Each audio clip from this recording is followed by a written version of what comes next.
we're moving from the age of Pisces to the age of Aquarius. And so many astrologers have been talking about the fact that we're transitioning into the Aquarian age. I personally feel we're fully there now. And then with Pluto, because Pluto last year just entered into Aquarius. And Pluto really represents solid change and transformation. And he also rules the underground. It's like the hidden becomes visible, the truth comes out. There's also talk about cataclysms that happen every 1,000 years and poles shifting. And like there's a lot going on that kind of matches with like, okay, like if those big things are happening at a physical level, like with the earth and the sun, and then it's going to 100% affect us here on Earth. This is the time of the biggest change that we've experienced in our own personal lives. And the best thing that you can do, from my perspective, is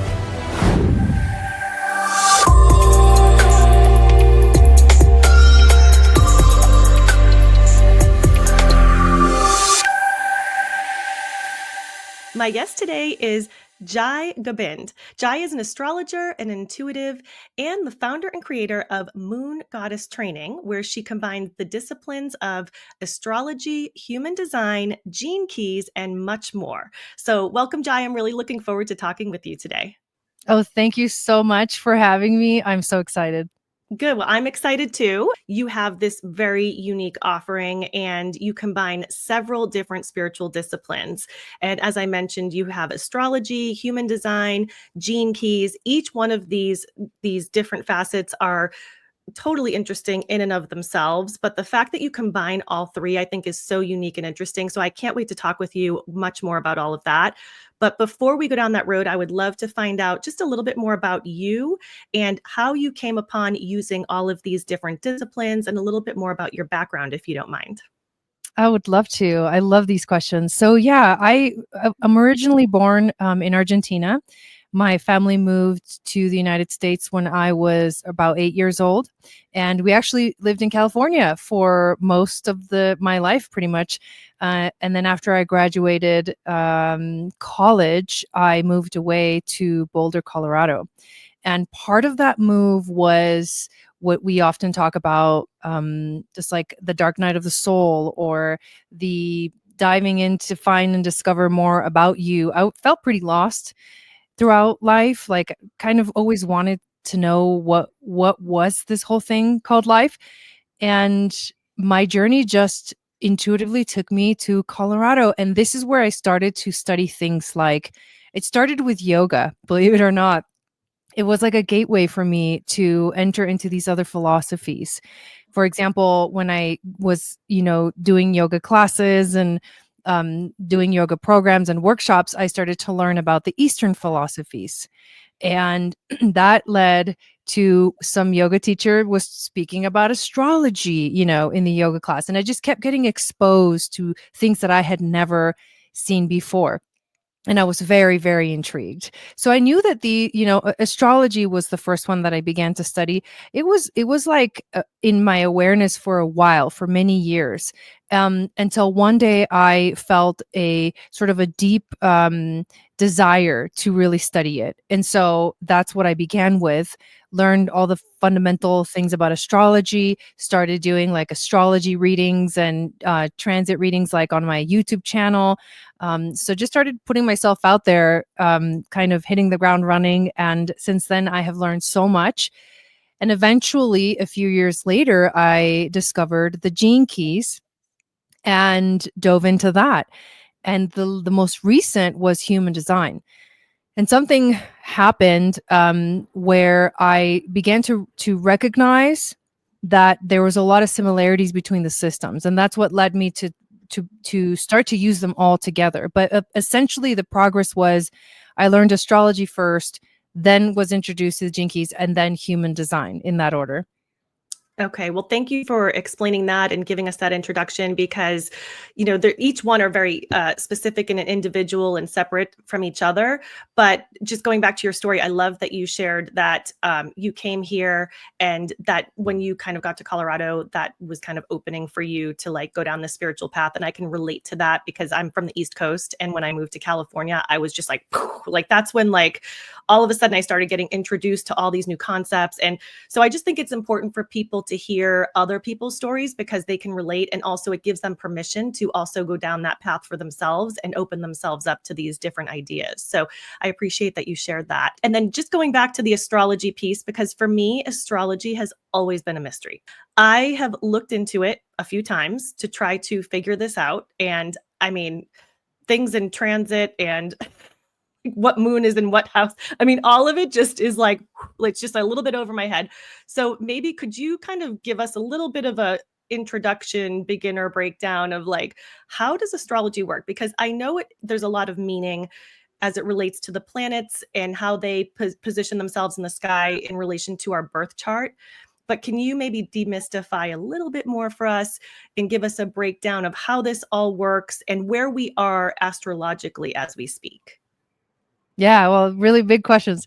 Okay, so the first thing is, to demystify astrology, what I like to say is that any of these systems, and believe it or not, the Gene Keys and Human Design both base off of the Western Tropical Astrology chart, which is crazy because some people are like, "Oh, I love the Gene Keys and I don't get anything about astrology." It's like they're actually one and the same, just different languages to describe to you this one thing, which is in astrology, when you're born, the specific time and location that you're born is used to pull like your natal chart. And in that natal chart, you're going to have a basic set of planets, which are basically archetypes, if you think about it. And these archetypes represent different pieces of ourselves. So to just really simply, like the sun in your natal chart represents the aspect of your soul.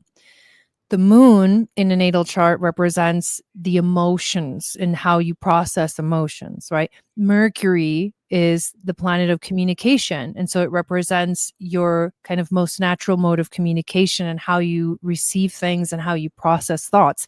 So these are all, the planets just are pieces of ourselves. We are the full embodiment of that, but it will help you if you pull a natal chart to understand the different facets of yourself.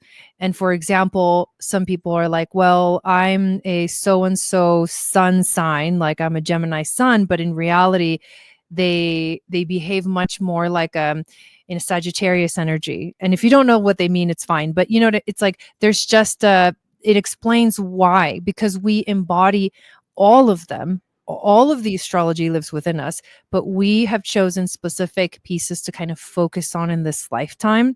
And this applies to all the other systems as well. But with specifically astrology, it's another way of of being able to understand yourself, pieces of yourself. And usually, like, what I like to say is that if it works for you, great. If it resonates with you, great. And if not, don't even worry about it. It's not like everybody should know their astrology and this is like people who are called to it will find their way towards it, and it'll be a tool to help you understand yourself at a basic level.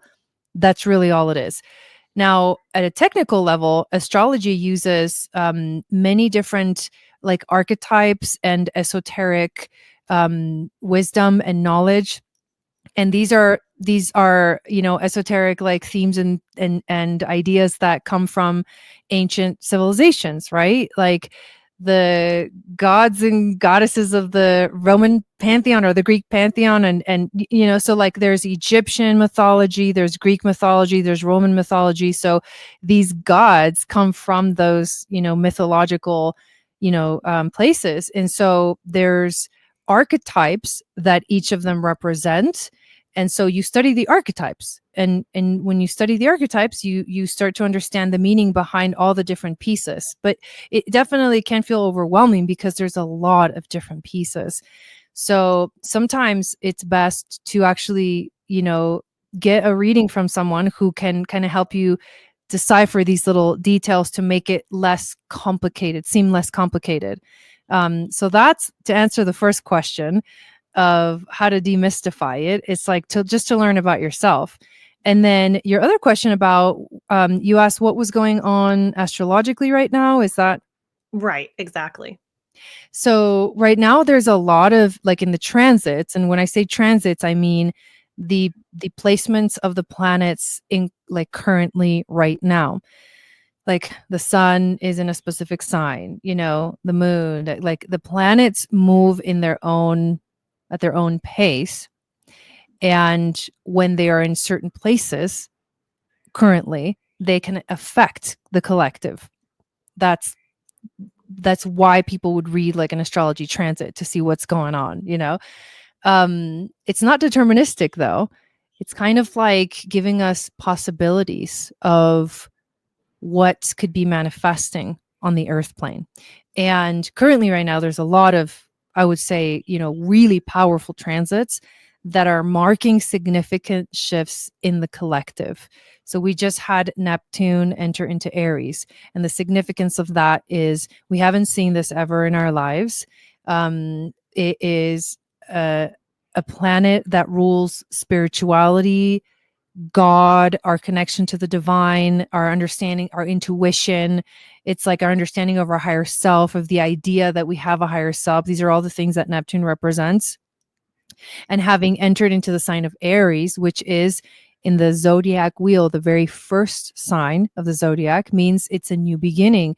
It's a new story that planet is embarking on. And so as a collective, we are all embarking on that new story. So it's like the hero's journey. So collectively, we're really entering into the hero's journey where we're in a process of discovering ourselves. And you can see this. Like a lot of people are wanting to know themselves better, are asking deeper questions, more contemplative and self-reflective questions. And I feel like that is sort of maybe not specifically proof of this, but something that shows us, yes, things are changing.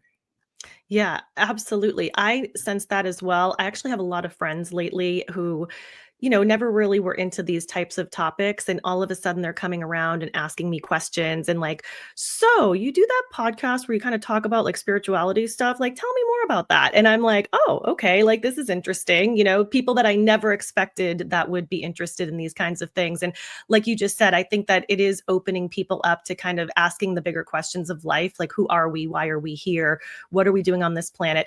And is there other life outside this planet? So I appreciate that, and I love having those types of conversations, especially with people who are just kind of getting started in this process and learning about it. But going back to what you were just saying about the different energies from the different planets, and I'm curious, is that something that everyone can feel? I mean, you kind of mentioned there a minute ago that we can all sense it to some degree, but are certain people a little more sensitive to it than others, or generally speaking, is the collective just receiving these energies across the board? hmm So it's both. Everything is both. So It's basically, yes and. yeah. So we're all feeling this as a group, like as a humanity, as a collective, right?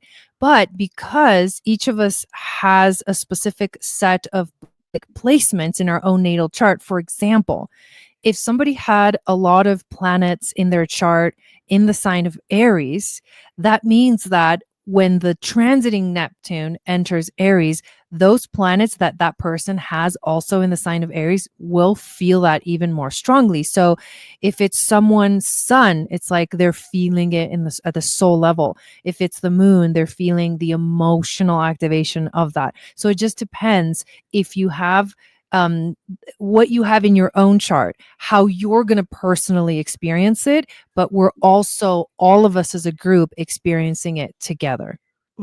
Okay, that explains that. So thank you for sharing that. Yeah, because it's funny. I have a friend whose husband is a firefighter, and he always says that there's so much more activity for his job on a full moon. And, there's always so many people that say like everyone gets a little crazy when there's a full moon. And I think there's even like statistics that there's like more car accidents when there are full moons. So I always wondered, like, is there really something to that? Is that really happening? Or is that just us kind of projecting our belief about that? But it Well, sounds like there is a little bit of both. the moon actually is a very important aspect of basically life here on the physical plane. And what I mean by that is the moon rules the tides, the actual tides of the ocean. And it's all about it's like gravity. It has to do with gravity and the pull and all these things, right? So if the moon literally rules the tides of the ocean, and we are made up of 70% water, when the moon is full, everything becomes heightened. It's almost like there's an intensity. The moon, through the lens of astrology, is called one of the luminaries. It's the sun and the moon, so they bring light in some way, shape, or form.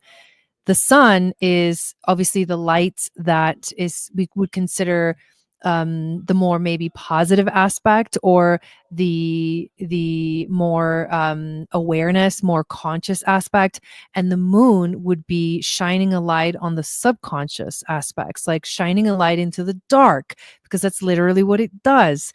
It's at night, but it's shining a light, and it's reflecting the light of the sun. That is how the moon is lit at night. So shines a light into the darkness, and we would consider the moon to be affecting emotions. And so during full moons, the emotions are heightened, the energy is heightened, and it's like the expression of that is so much more like coming out of human beings, that why we would have, crazy events like more, car crashes, or hospitals, more come, they have more, the ER is full like on full moons and stuff like that. So there's a relationship there, both like a physical relation to like water and the moon, and then there's the emotional relationship as well, where even in astrology we work with the elements, and one of those elements is that of water, and the water element in astrology would be related to emotions. So the moon, emotions, water, these are all the connections that we make to try to understand why it would be that on a full moon, like things get a little crazy. Yeah, that totally makes sense. And it makes me wonder what would happen if we didn't have a moon? Because there's people that speculate that the moon is not an actual planet. It's been towed into our solar system and that it potentially could go away. I mean, how would that affect not only our oceans, but also us physically, our bodies? I'm just curious what you think about that. Well, definitely something would be off for sure. I don't know that we could survive. I don't, I, I'm sure the information is out there of like what would actually happen if we didn't have a moon. But I feel like it's such an integral part of life here on Earth that we probably wouldn't last very long. And it plays this role of like, because on this planet we have like half of the our day is with the sun, and then half of our days with the moon, right? So the day and the night, and these two are so interconnected with our ability to process information. For example, when we are, in the awareness, in the day aspect of life, we can see things, tune into the physical aspect of life. And then when we are at the nighttime, then we understand the more subtle aspects. So it's kind of like, because it's like half and half, like it creates a balance. And I feel like that balance would go completely off. Yeah, I can see how that would be the case. And yeah, it's interesting. I think a lot of people misunderstand how important the moon is to us, and not just us personally, but also the whole planet, because, insects are even affected by this and the circadian rhythm that they keep as well in relation to daytime, nighttime. But I'm certainly glad that we still have it. So hopefully it stays around for a while for us. um, but I'd love to just switch gears here to talk about human design, because this is also something that I find very fascinating. I think I came across human design probably about like 3 years ago was the first time I heard of it. And I actually did sign up for a course because I was so fascinated, just like learning the basics, just hearing about it. But then when I got involved in the course, I was like, wow, there's a lot involved here. Like, again, kind of like astrology. And I was just like, okay, do I really have the time and energy to invest in learning about this whole process? I love it. I think it's very beneficial and useful. But for me personally, I wasn't quite ready in that moment to take it on as a project. But I know it's something that you offer to clients. So I would love if you wouldn't mind sharing with us just kind of the basics of what human design is. I know it has something to do with different profiles. There's different ones named manifestor, reflector, generator, and projector. I'm sure there might even be more. But can you share with us and explain a little bit more about how that works and what the different characteristics of it would be? Yeah. So, yes, there's different types in human design, and the types refer to what type of aura you have. So, there's 5 different types. The only one that you missed was the manifesting generator, which is kind of like a subtype of the generator. So, there's basically 4 basic aura types. And so, for the projector, the way that the projector aura works is it is absorbing and penetrating. So a projector is going to work really well one-on-one with people, is going to feel really comfortable with in one-on-one conversations where they feel seen and heard because they have so much information that they're receiving from other people. They're absorbing other people. They're able to go into them. The projectors are called the guides. So if they get invited to share what they see, they can really help someone else kind of reorient, become more efficient within themselves, and self-awareness, right? They can help a person become more self-aware, which is what in human design, the reason why the projectors are here is because they came to help other people find that self-awareness, but they have to wait to be invited. That's their strategy. Then you have generators and manifesting generators who have an aura that is enveloping. So they take up space in a way. Like when they move around, wherever they go, their aura is like filling up the space. Essentially just it needs to do that because it's naturally responding to the environment, to things that are coming towards it. And also naturally kind of calling in. So like the reason why in human design they say you want to live in your design is because that's the optimal use of your aura. That's the optimal use of like your gifts for manifesting, for feeling, joy or happiness in life, for feeling fulfillment. You want to be moving and making decisions from your strategy and your authority, which are 2 things that you also discover in human design. So you have those types. Then you have the manifestors, whose aura is closed and repelling. And the manifestors are really here to, what they came to experience is to like no resistance as they create their world, as they manifest the things that they want. The only time they face any kind of resistance is when they don't inform people of what they want to do or what they're doing or what they're going to go do. So the more that they can inform others of these ideas, these concepts, these things they want to create and manifest, the more that people can get on board with those ideas and actually help build them. So the generators and the manifesting generators are the types that have energy, and they can build, and they can use that energy to create. And the manifestors are really good at kind of like managing a project where they have the vision, but the generator types would be the ones best suited for actually building it and bringing it to creation. And then the last type are the reflectors, who in terms of human design, they don't have any defined centers. So human design has this thing where you look at these 9 different centers in your chart. Some of them are defined, some of them are undefined, and whether they're defined or not, that means a specific thing. But the reflectors don't have any of those defined.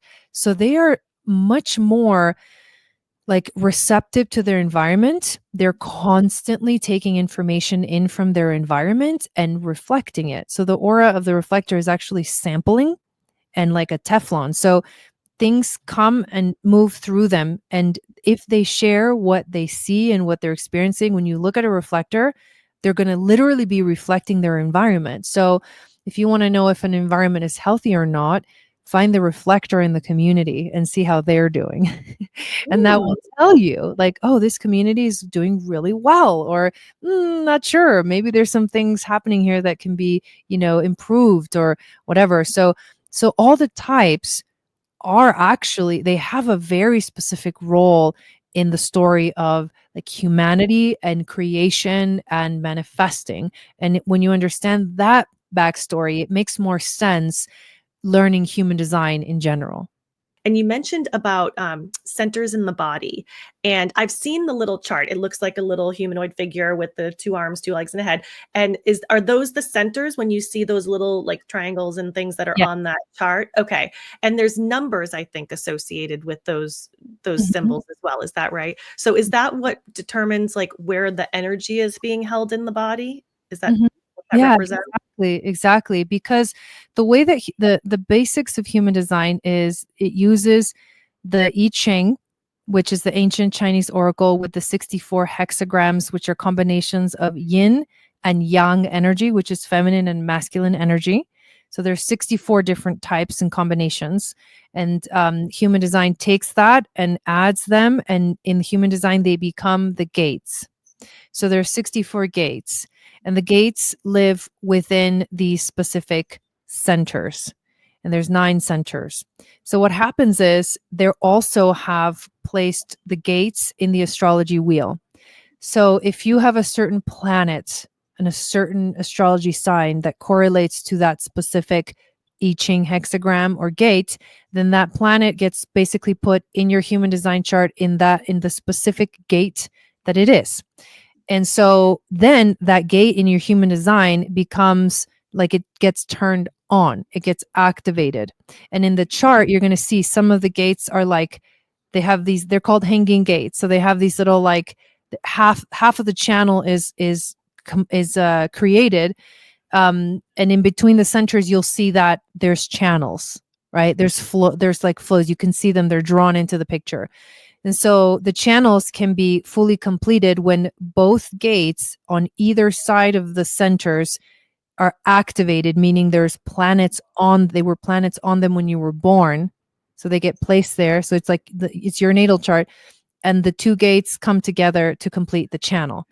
And that's how you get basically the defined centers through completed channels. So all of those 64 gates are put in specific spots in the human design chart, and whether they're active or not is just telling you whether there's a planet on them or not.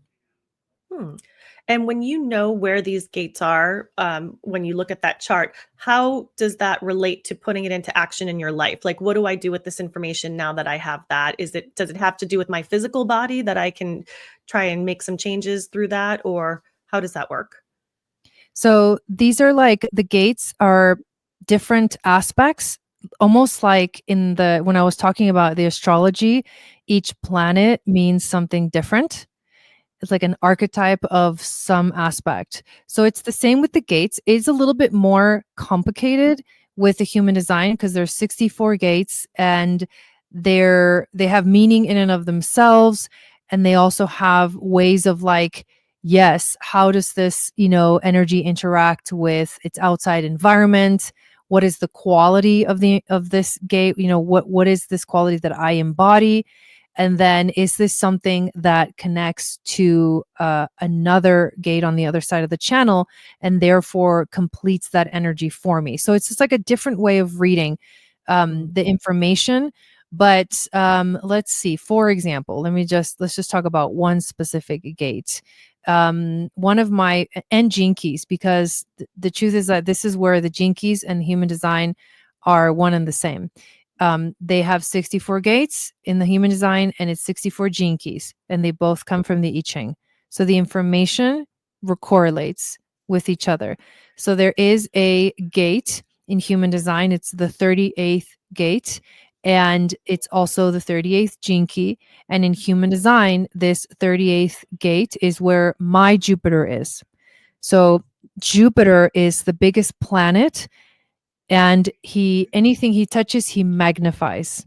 It's bigger, it's more expansive, it's wider. So the 38th gate is called the gate of struggle. And it has to do with energy, or this quality that needs, whoever has this gate is someone who just needs to be allowed to struggle through life, because it is through the struggle that they find meaning. So that's just Mhm. one example. Now my Jupiter is on there. So that means that I have an abundance of energy to do the true struggle, to go through life and find meaning through the struggle. And that's one example of 64 different aspects that you can find in your chart. So it just helps you. It's another way of helping you understand what you came here to focus on. Like, I came here to struggle through life, but the struggle is what gives me meaning. Mhm. So if I'm not struggling through stuff, and it's kind of a funny one, but if I'm not struggling through things, I won't find meaning in life. Knowing that, actually, when I found that out, I was like, this is so crazy, but it makes so much sense. Because Okay, I it's feel like, like that's me now too. no, right? I know, right? It's like, wait, what? It's my favorite gate. I don't know why it's my favorite gate, because I resonate so much with it. So that's just one Yeah. little piece, but that's how you would understand it. Yeah, that's so interesting, and it's funny, I was having a conversation again with a friend recently, and I forget what we were talking about. I think it was something like having to do with, like, a child having a struggle to deal with, and they were trying to take it away from them, desperately. They were working so hard to try to prevent this child from having this particular struggle, and at one point I said to her, this might be part of her life path. Like, you need to also recognize that, yes, it's hard for us to stand by and watch sometimes as a friend or a family member, but this might be part, as you just said, of her overcoming obstacles and learning lessons in life. So that's a hard one for the rest of the people around us to Mhm, witness. mhm. But if you look at it through that perspective, it allows you to kind of release that control a little bit, I think. Exactly. And that's such a great way of really putting why would you even look at this information? Because it might actually give you some really powerful insight. And what it does, it's like it confirms things about yourself that you kind of already knew, but you may be repressing, because we've grown up and we've accepted all these ideas and beliefs from other people, especially adults and parents, that don't necessarily align with who we are. And when we discover what is it that we are and which is it that we're not, we can just relax into who we are. And we don't have to try to, define things about ourselves that don't need to be defined. We don't have to try to, be somebody we're not, which Yeah, I love. relaxes us. Yeah. Yeah, absolutely. And also it lets you not be angry at the struggle, because so many times you're like, "Why, God? Why am I dealing with this?" And, praying to your angels and asking for a miracle, and it's like, if you can kind of understand, well, this was part of your path, and this is you're going through these things for a reason, it kind of lets you relax into it, as you said, but also not carry that frustration as much, hopefully. You can let go of so much weight. Like, one of the Mm. things that I have received from studying these things about myself is, like, I don't have to be who I thought I was supposed to be. I can be who I actually am. And I let go of so much heavy weight that I was carrying because of these, we call it conditioning. We get conditioned in certain ways, and then we have to unlearn. But this is a process of unlearning. Yeah, I love that. Yeah, I think, we come in as such a pure soul energy when we first come on this planet. But then, as I always say, like, all of these, as you said, conditioning patterns get layered on top of us through, Yeah. the conditioning from our parents and from society and growing up through friends and school and what have you. But we have to actually now then uncover all of those things and release all of that heaviness that's been laid down. It's kind of like a blanket, I feel like, that's like laid on top of the soul. And if we can kind of release and throw that blanket off, we kind of become lighter, and like we open up a little bit more, and the awareness can spread greater. So I think that's a great way that you explain that. When it comes to gene keys, I know you just mentioned there's 64 gene keys, so that kind of relates back to the human design as well. Can you share a little bit more about that system? Because again, that's a system I've heard about in the past, maybe like 3 or 4 years or so, but I never really dug too deep in to learn more about it. I know it's a relatively new system, I believe. Is that right? Mhm. Well, Richard Rudd is the channeler, the creator of the Gene Keys. He would probably say it wasn't his, it just came through him kind of a thing. But he was actually studying with Ra Uru, who was the channeler slash creator of human design.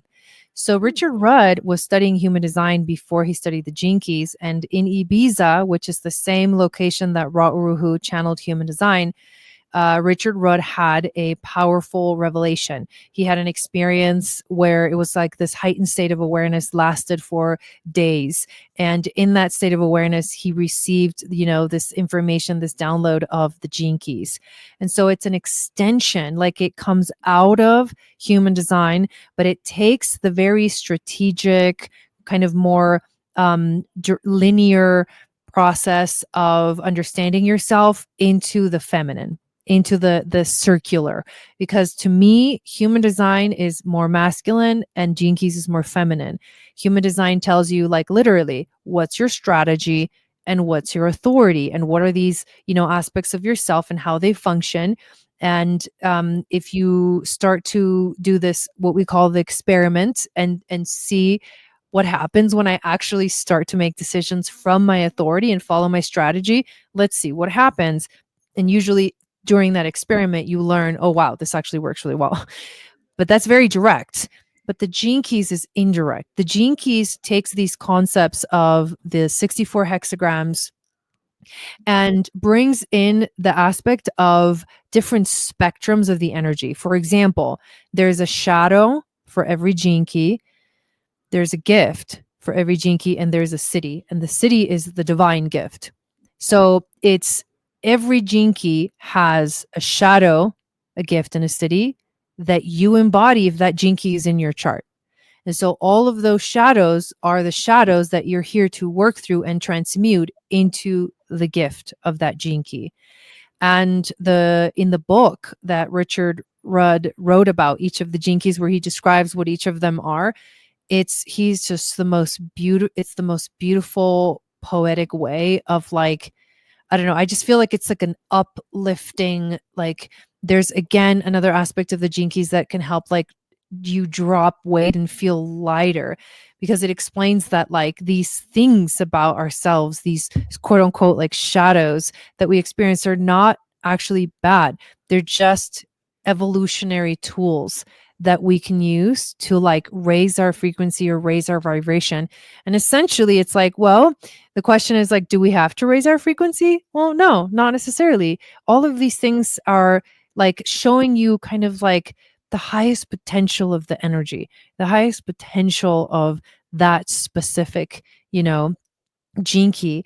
And you can choose if you want to embody that, if you want to work towards that, if you want to evolve your energy towards that and raise the vibration.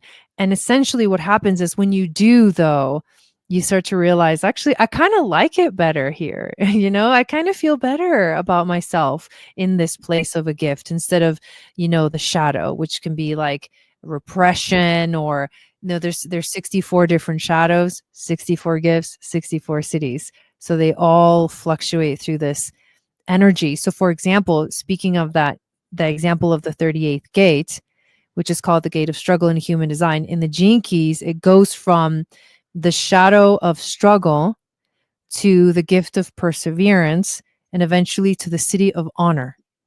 So it opens up the spectrum of expression of the energy. And so, yes, I hopefully that's making sense, but it's It is. Yeah.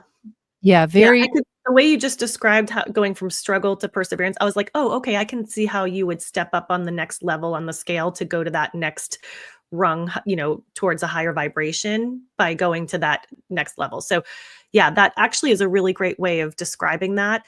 And I'm curious, like, when do you just get like one reading and that's it and you're good? Like you get your human design reading or your Gene Keys reading and away you go to go fix your life? Or do you have to, like, can you just go back every so often and get an update once the energy is shifting in your body or in your life? How does that work? The ongoing work with it. So the jinkies, they all of them. So in human design, they say that when you come into the awareness of your human design, you start the 7-year experiment. And they say that it actually takes 7 years to fully decondition all the things that you're not, all the belief systems that you just adopted that are not exactly yours, and fully step and live in your design. And then with the gene keys, it's you have to take your time with it, because one sphere leads to the next one, which leads to the next one and the next one. And there is a flow and there is an order to it. And I actually teach, I guide people through this process in my moon goddess training, which you mentioned in the beginning, which is a year long. So it's like we spend a whole year going through our gene keys profile, and we take our time, like sphere number 1, what does this mean? What is the shadow, the gift, and the city of this sphere?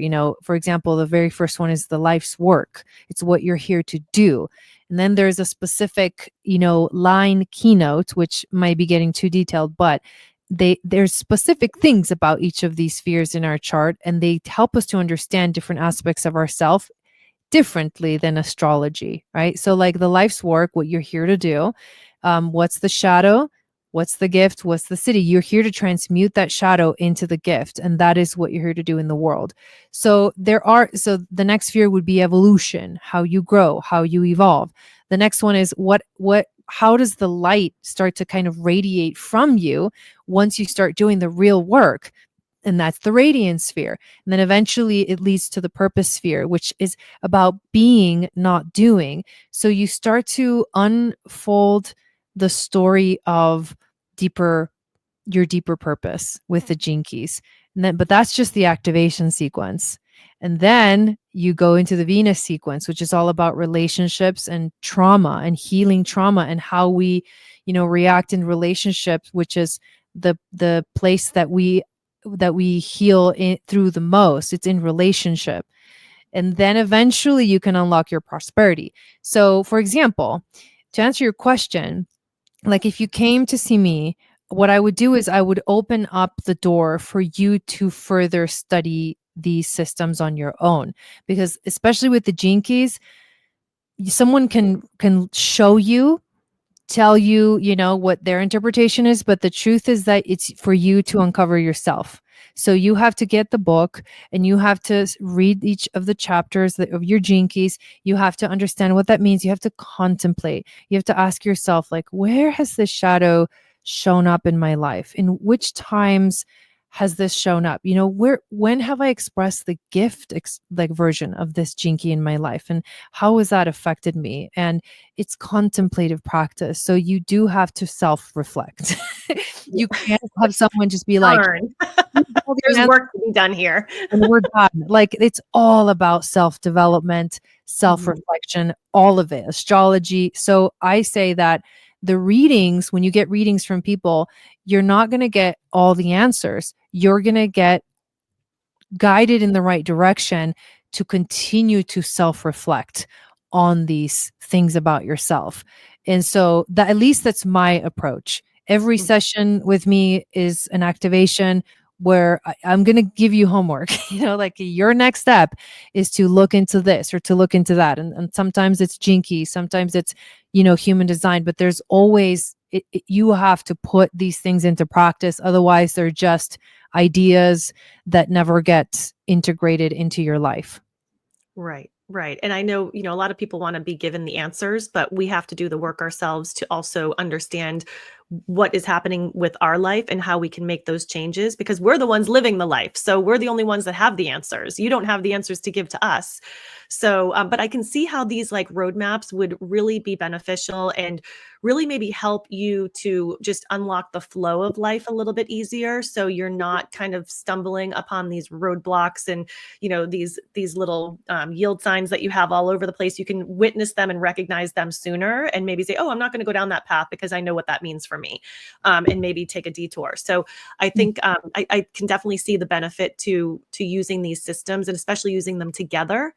And I'm just curious, what your thoughts are. Do you feel that this is evidence of the evolution of our consciousness, that we're developing these types of systems so that we can tap into a greater potential and awareness of who we are on this planet? Because it's interesting how these things are coming up now. We really haven't seen much of these types of, I mean, I know astrology's been around for a long time, but these other programs are a little bit newer to us. So what is the meaning behind that in terms of why we're seeing this now? I feel like, yes, 100%. It shows us the evolution of consciousness and the ability to self-reflect. And I think that this concept that we're talking about is the key to any kind of healing. Like, you can have someone, even using my own example, right? Like, I used to be someone who was very toxic in relationships because I was unaware of all of these patterns, toxic patterns that I had adopted from childhood, from my parents. Like, I grew up in a time where, like, there wasn't any healthcare wasn't very um what do Prevalent. like there wasn't any like therapy kind of thing. It was Mm, more like, you're either crazy or you're not. Here's some yeah, medication. You know what I mean? But there yeah, wasn't like self-reflection therapy, therapeutic practices that help you to heal yourself, literally, right? And so, having adopted all of these toxic patterns, I went straight into relationships, and I would always blame everything on the other person. Like, they're like this, they're like that, they're terrible, this or that. Well, I was not aware that I was also in that relationship, and I was just as much creating and manifesting the experience of that relationship. But I always thought I was like the good person. And it wasn't until, like, I was always the innocent one. We all do this.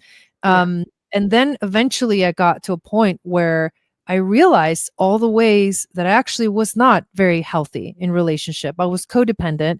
It was very toxic. I would play these games, like mind games, and I would think that that was okay until I realized it wasn't. And then I had to take some deep time, like long time, to try to understand, why do I do those things, which led me to, okay, these things came because I learned how to behave in these ways, through my childhood. I was taught these things and I adopted them.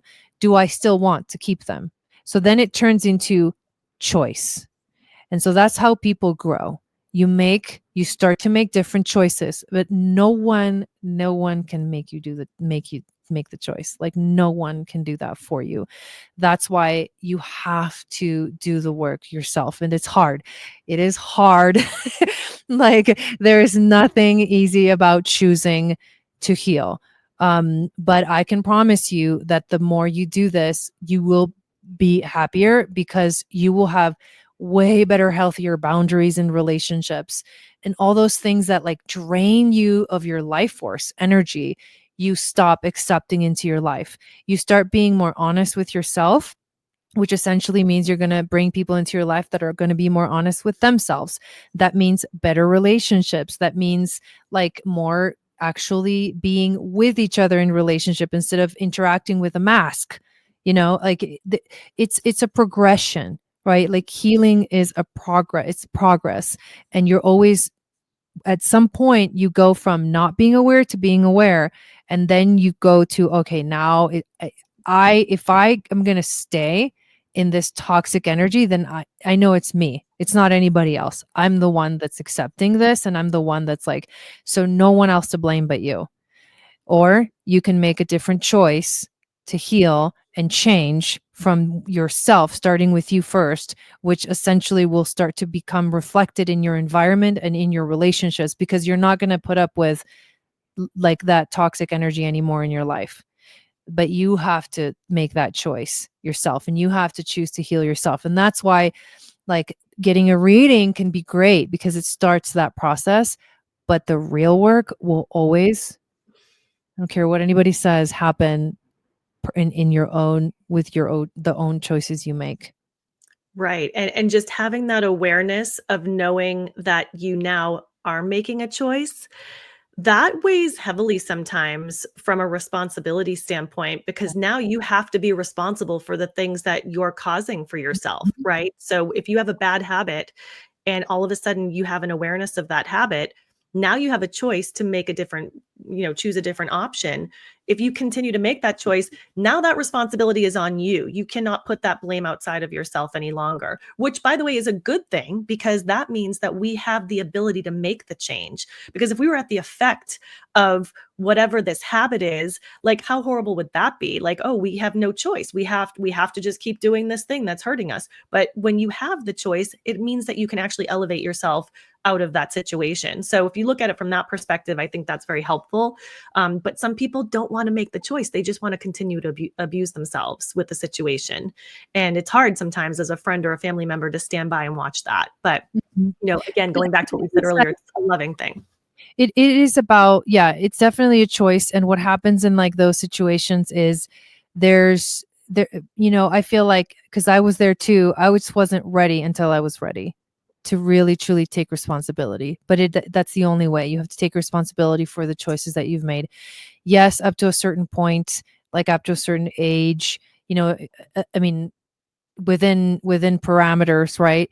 You don't really have a choice, but then there comes a time where when you're an adult, like, no, you do have a choice now. You don't have to be in this relationship. You don't have to be in a toxic situation. And it does mean that when you let it go, you're going to start to see all of these things about yourself. And that's what happens as adults. And that's why people go, I want to know, I want to be spiritual. And then you're like, okay, well, you're going to need to do all this difficult work. And it's like, nope, nope, sorry, not going to happen, because it's hard. It's Yeah. challenging to sit with your freaking shadows and Mhm. watch yourself and look at all the ways that you have participated in the toxicity that you claim, in your life. And it's not an easy process. And it takes you stepping into ownership, but it's also, it can be self-empowering. And that's the beautiful part of it. It's like when you start to make different choices in your life. And this is what we're talking about. Like, if I was using human design language, when you start to live in your design, your signature, your path, instead of trying to be something that you're not, you will start to heal in your life. And you'll Yeah. see it because everything, there's like the laws of the universe, as within, so without. What is inside of you is literally what is outside of you. And that relates to relationships. If you're having a difficult, like terrible, toxic, codependent relationship, that lives inside of you. That's why it's reflecting itself on the outside. And that's why you can't ever change from the outside in. It will only always be, you can change from the inside out. And a lot of times that means one person starts to do the work and the other one chooses not to. And then it's like, like, okay, we're no longer a match. I'm Right. choosing something else, and this person is still choosing this. So I need to just go, Mhm. and that's why it's not easy. Yeah. Adulting is hard. What can we say? Gotta put the work in. Oh. Okay, I wanna just talk a little bit about the planet right now because I'm curious what you think. Right now, I know recently we had a massive, large coronal mass ejection X-class flare that is sending radiation, proton radiation to our planet right now. What does this mean for us? I mean, what do you think is happening in terms of where we are in this process of the cosmos? Because I know, in the Hindu cosmology, they talk about the yugas. And so they're saying we're going through the Kali Yuga right now, which is a period of time in the planet, in the actually the cosmos's rotation. And so that means that we're kind of moving into more of a positive state, which also ties into the Great Awakening. But what are your thoughts on what's happening right now? Because everyone can feel this energy. Like we all feel this, in the air. There's something happening. We're all kind of waiting for like some big thing to take place. And I'm just curious what your thoughts are about all that. One of the things that I've been feeling recently is like time acceleration. Like, just time Yes. is flying. It is. Wow, you said it. I'm telling you, I feel like a week lasts like 2 days for me. Like, I snap my finger and you know how I always can tell? It's trash day again. I'm like, "Wait, I just took the trash out." how is it that I have to quickly run around and put all the trash bags? I'm like, didn't I just put the trash out? Like, how is it that like it's been a week already? That's Every always my barometer is the trash day. every time. Like, I have a class on Wednesdays, and I'm like, I'm gonna have so much time between now and then to practice all the things. And then Wednesday comes again, and I'm like, I didn't do anything. It's like it's crazy. Right. Time acceleration, I feel, Yeah. is the biggest for me personally, is what I've been noticing. Like, I don't even know Me too. how we're doing all this, right? Same. So that could also be why we're feeling like things are happening all of a sudden, all at the same time. But maybe it's just where the perception of it seems like it's moving faster. Yeah. There's this concept in astrology of procession and precession, and it has to do with basically like the ages that you were talking about are kind of similar to the precession of the ages in terms of astrology, where you've heard people talk about we're moving from the age of Pisces to the age of Aquarius. Yep. Right, you've heard that. So Yep. basically, it's like about a little over 2,000 years per age, and so many astrologers since 2012 have been talking about the fact that we're transitioning into the Aquarian age. I personally feel we're fully there now.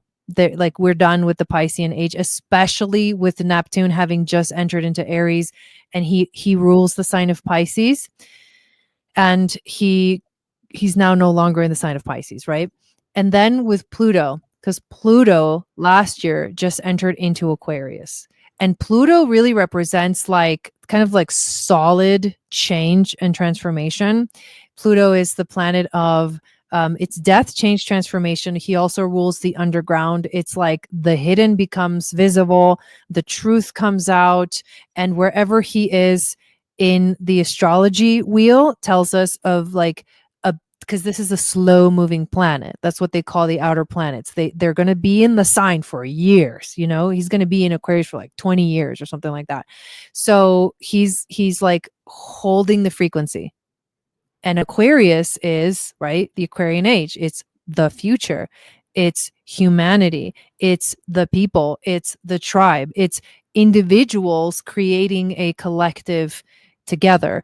It's everyone being their own unique selves, because Aquarius is very it loves being different. It loves, it's like there's something unique that we all have to offer, which is funny because this is basically like, for me, the way that I interpret it, it's like, yeah, we all have our unique charts. We all have our unique path and these things that we chose, these lessons that we chose.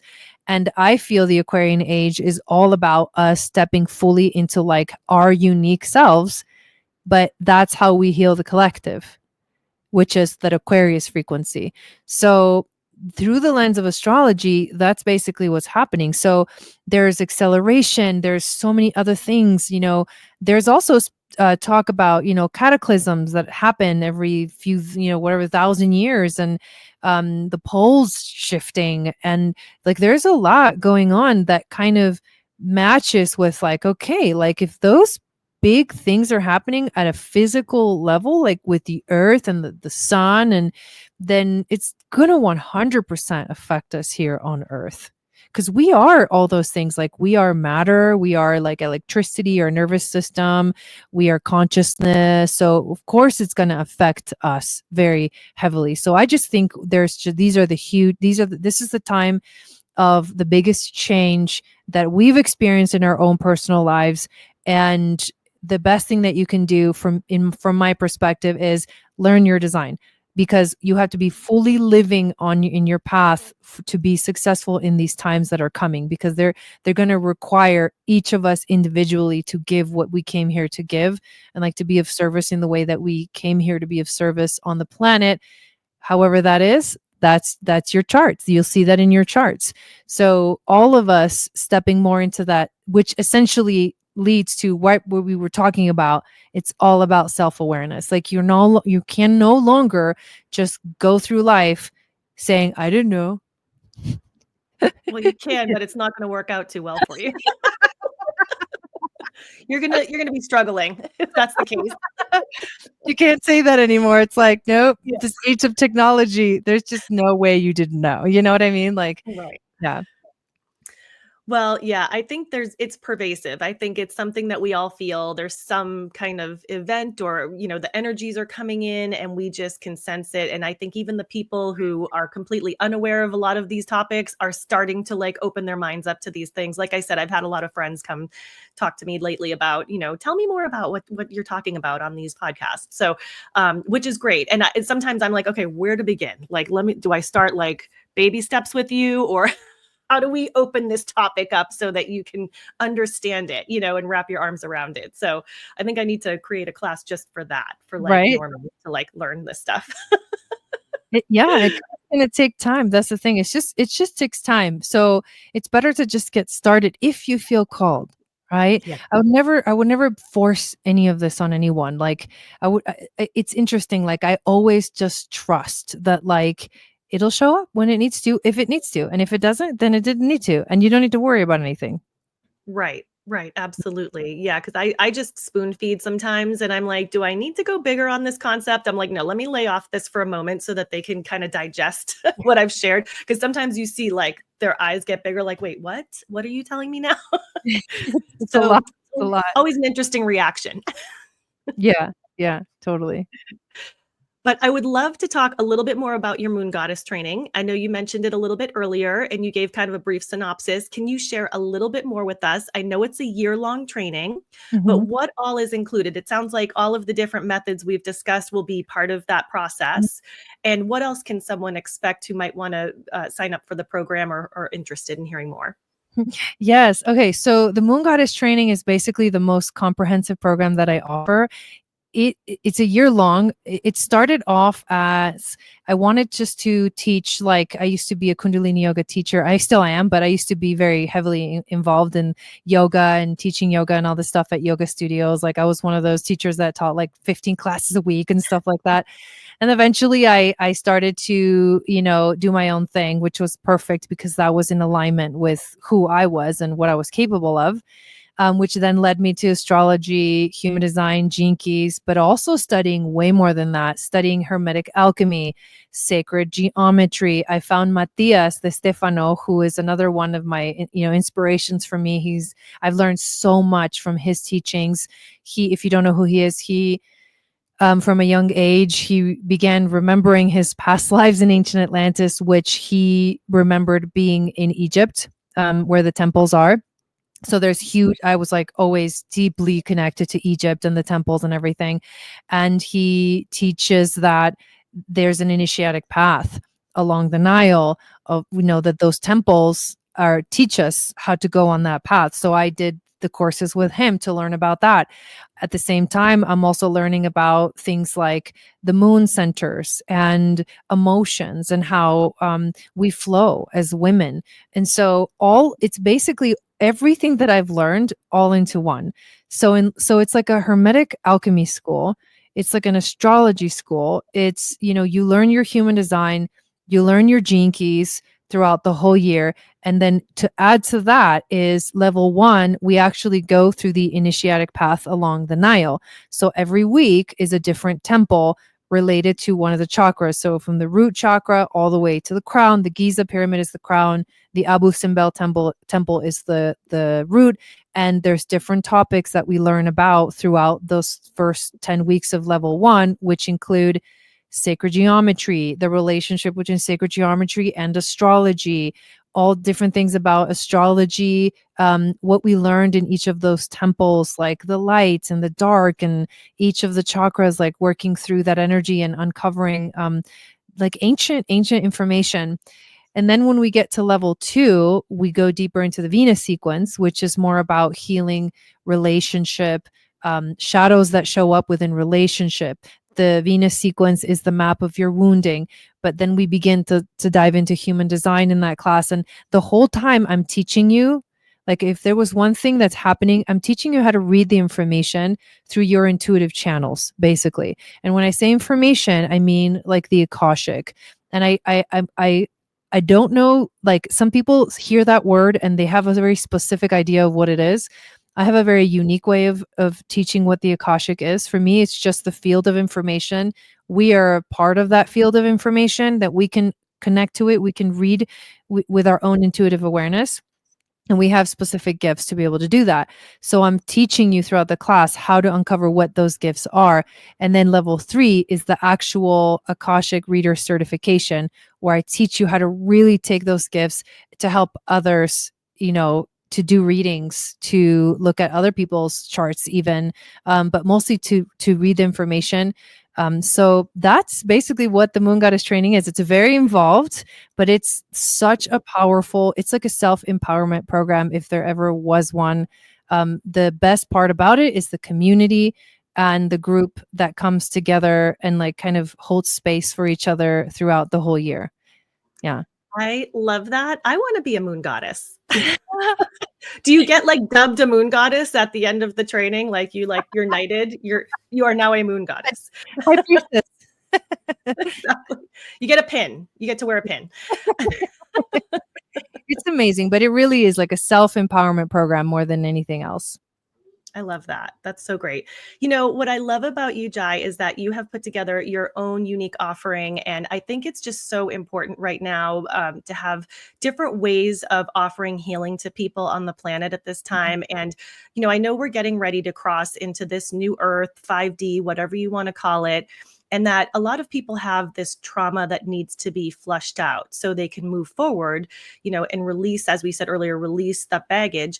But there are just some people that just want to learn more about themselves too.